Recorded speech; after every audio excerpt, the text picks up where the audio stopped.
Once upon a time, in a jungle far, far away, there lived a wise panther called Bagheera. One sunny day along his journey, Bagheera heard a noise from the riverbank. He was shocked and startled and wondered where it was coming from. He had never heard a sound like this in the jungle before. Although it was peculiar, he was curious to find out what it was. He gazed down at a wicker basket that was wedged into a wooden canoe on the embankment. As he examined the basket more closely, he discovered what it was. He was amazed and expressed quizzically, "A man cub!" But man cubs don't live in the jungle. Bagheera hesitated. He was apprehensive. A part of him wanted to leave the man cub, but anything could happen to him. After all, he was in the jungle. So he picked up the basket and thought of the perfect place to take him. Bagheera placed the basket down and looked around. The man cub cried, and then the wolves arrived. They were perplexed, a man cub, but they had instant admiration for him and took care of him. Bagheera visited Mowgli throughout the years to see how he was, but he knew deep down that one day, Mowgli the man cub would have to return to human life. One night, the wolves held a meeting about the fearsome tiger, Shere Khan. The leader of the pack declared, "Shere Khan is dangerous and treacherous. The man cub must go." Bagheera heard, leaped down and announced, "I can help. I know a man village where he can stay. I will take Mowgli." The wolf pack agreed. It was nightfall in the jungle. "Bagheera, I want to go home," Mowgli insisted with exhaustion. "I'm taking you to a man village," Bagheera asserted. "But why?" Mowgli asked. Bagheera responded, "Because Shere Khan has returned to the jungle and it's not safe here for you anymore." Mowgli wasn't happy. He loved the jungle. The jungle was his home. Bagheera helped him to climb up the tree. "Get some sleep now. We've got a long way to go tomorrow." Mowgli asked, "But why?" "I love being in the jungle. I'm not scared. I can look after myself." Suddenly, a sly snake appeared. He tried to hypnotize Mowgli with his eyes. He wanted to capture Mowgli, but Bagheera stopped him. The snake tried to hypnotize Bagheera too, but Mowgli kicked his tail off the tree. Mowgli laughed, but Bagheera wasn't happy and reminded him again about the dangers of the jungle. After a while, they both fell asleep. Mowgli awoke to a parade of elephants. They were marching.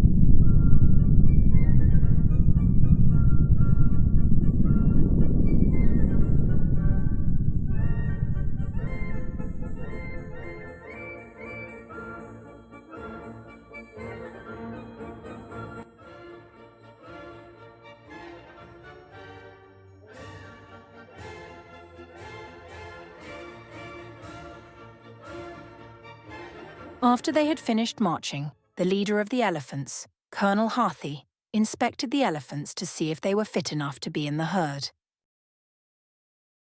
He looked down and spoke. "Straighten your posture, son. It's good for your health." The baby elephant, Hathi Jr., nodded and said, "Okay, father."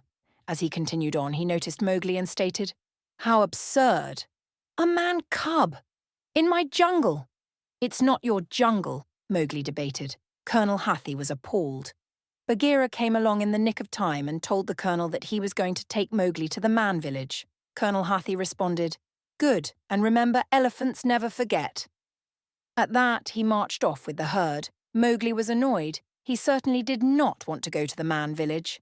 Suddenly, Winifred, the colonel's wife, stopped and said, You have forgotten something. You have forgotten our son." The colonel ushered Hathi Jr. to hurry along. Mowgli chuckled. He said that elephants never forget. Bagheera was not amused and encouraged Mowgli to hurry along also. "Bagheera, where are we going?" Mowgli asked. Bagheera was frustrated. "How many times do I have to tell you?" "I'm taking you to the man village." Mowgli was cross and he refused. "I'm not going." Bagheera was angry and bellowed, "Oh, fine then. Do what you want." And he allowed Mowgli to make his own decisions. Mowgli strolled away and Bagheera left him alone. Suddenly, a bear came along. He was singing and dancing when he stumbled upon Mowgli. "Hey there, what do we have here?" But Mowgli knew that he was a stranger and said, "Go away." But the bear didn't listen. "You need help, kid. Call me Baloo. I'm going to show you how to protect yourself in this jungle." He encouraged Mowgli to growl at him, and they took turns to growl. Bagheera overheard and hurried back in a panic, thinking that something had happened to Mowgli. He saw that Baloo the bear was with him, and he watched with fascination as Baloo taught him how to protect himself.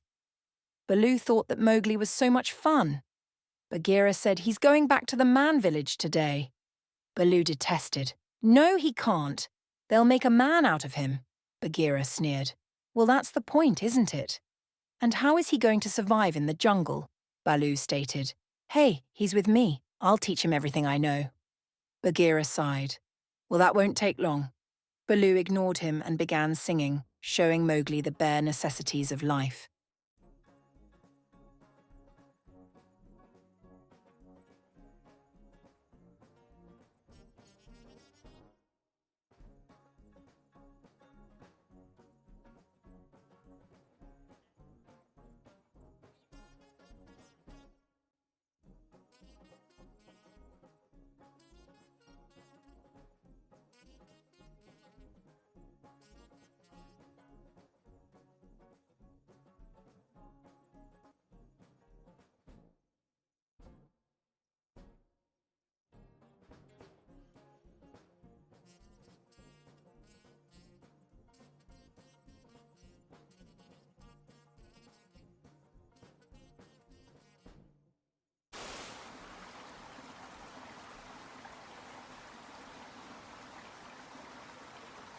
Baloo sank into the river and tried to show Mowgli how to relax, unwind, and be happy in life. Mowgli declared, "I like the bear life," and they relaxed in the river together. All of a sudden, monkeys were watching them from above. One of the monkeys snatched Mowgli. Baloo tried to get him back, but the monkeys messed around playing games. Baloo shouted, "Bagheera!" Bagheera sprang back, following Baloo's voice. When he found him, he demanded to know where Mowgli was. Bagheera deduced that he might be at King Louie's kingdom.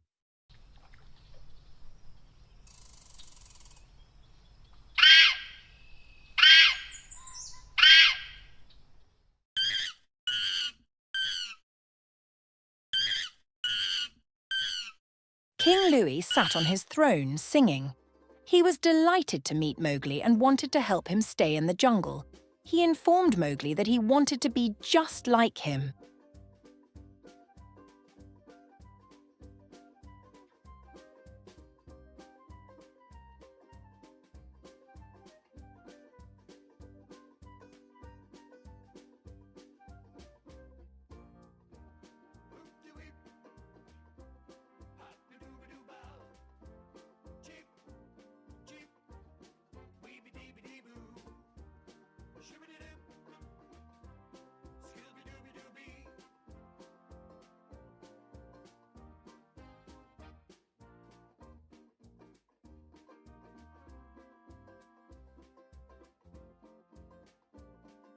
Bagheera and Baloo appeared, but Baloo was overwhelmed by the music and wanted to join in.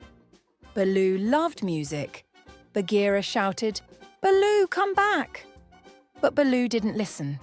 Bagheera hid quickly whilst Baloo joined in.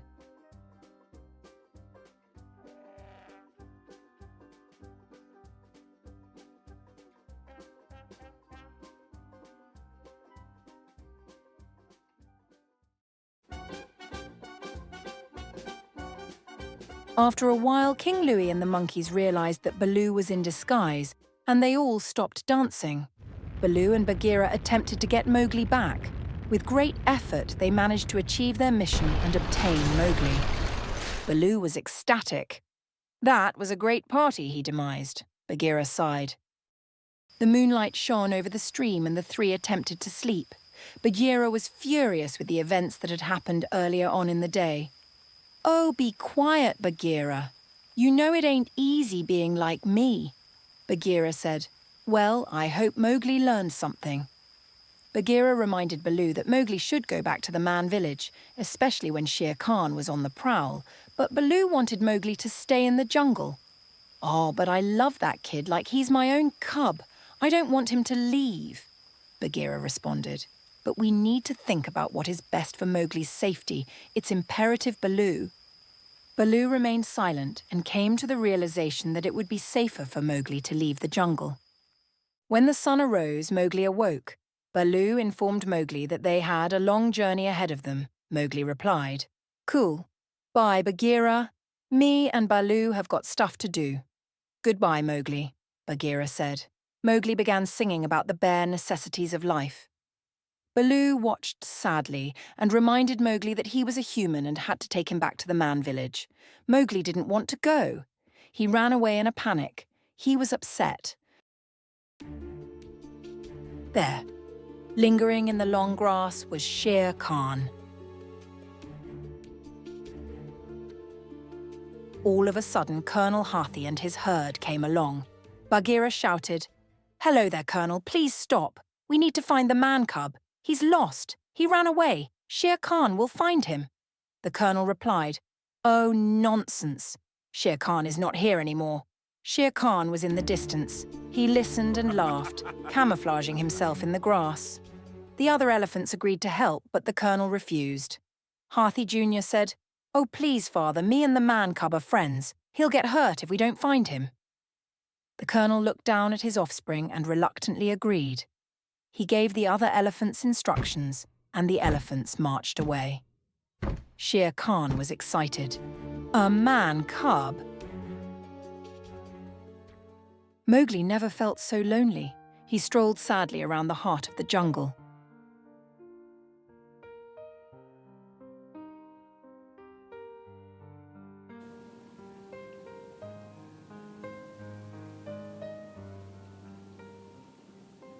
After a while, Mowgli sank down against the tree. Something elevated him into the air. It was the snake, Kaa. "Oh, hello, man cub.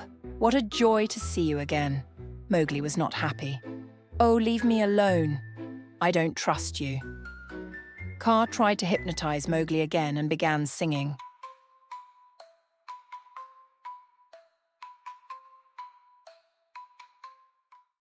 Shere Khan overheard and pulled Kaa's tail, demanding to know who he was with. "Oh, only myself," Kaa insisted. Shere Khan didn't believe him, but told Kaa that if he found the man cub to let him know immediately. Kaa agreed. When Shere Khan left, Mowgli kicked Kaa's tail down. "I knew I couldn't trust you, Kaa." At that, Mowgli scarpered away. In the distance, there were a committee of vultures. They saw Mowgli approaching and wondered who he was. The vultures chuckled. Mowgli was so sad. The vultures wanted to know what was wrong with him and wondered where his family and friends were. One of the vultures said, "Kid, you can join our group. We'll make you a vulture. We're his friends, aren't we, guys?" "Of course," they said, and they started singing.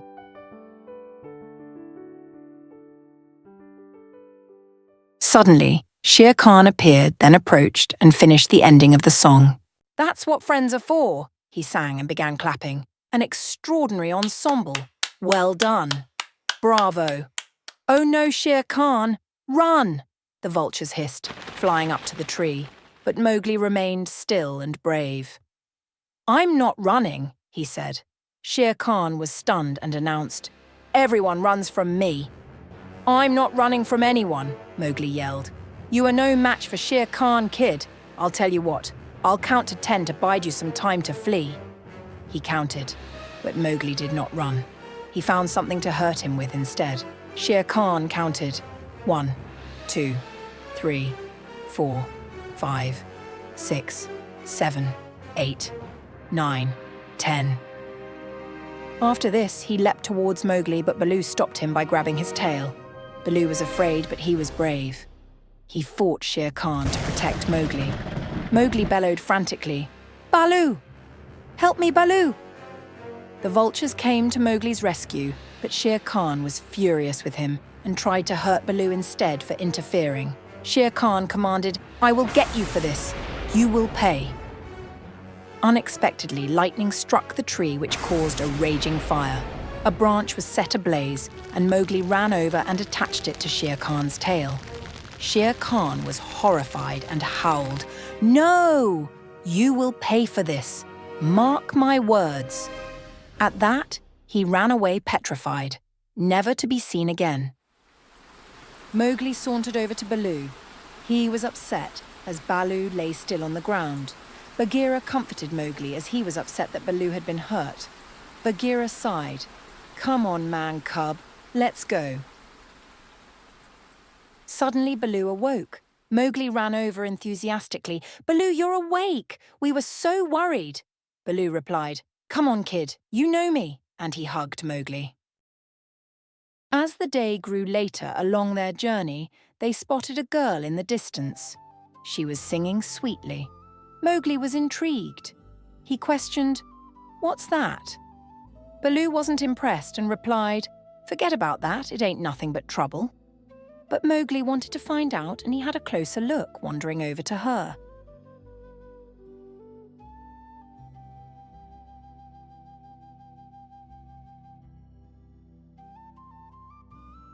Baloo was annoyed. She did that on purpose. Bagheera said, "Obviously." They then viewed Mowgli from afar. Baloo wanted Mowgli to come back. Bagheera wanted Mowgli to explore and go to the man village, and that's what he did. Baloo was devastated and expressed, "I don't want him to go." Bagheera reflected and responded, "Baloo, he is where he belongs now." Baloo was upset, but listened to Bagheera. At that, they walked off together into the sunset. The end.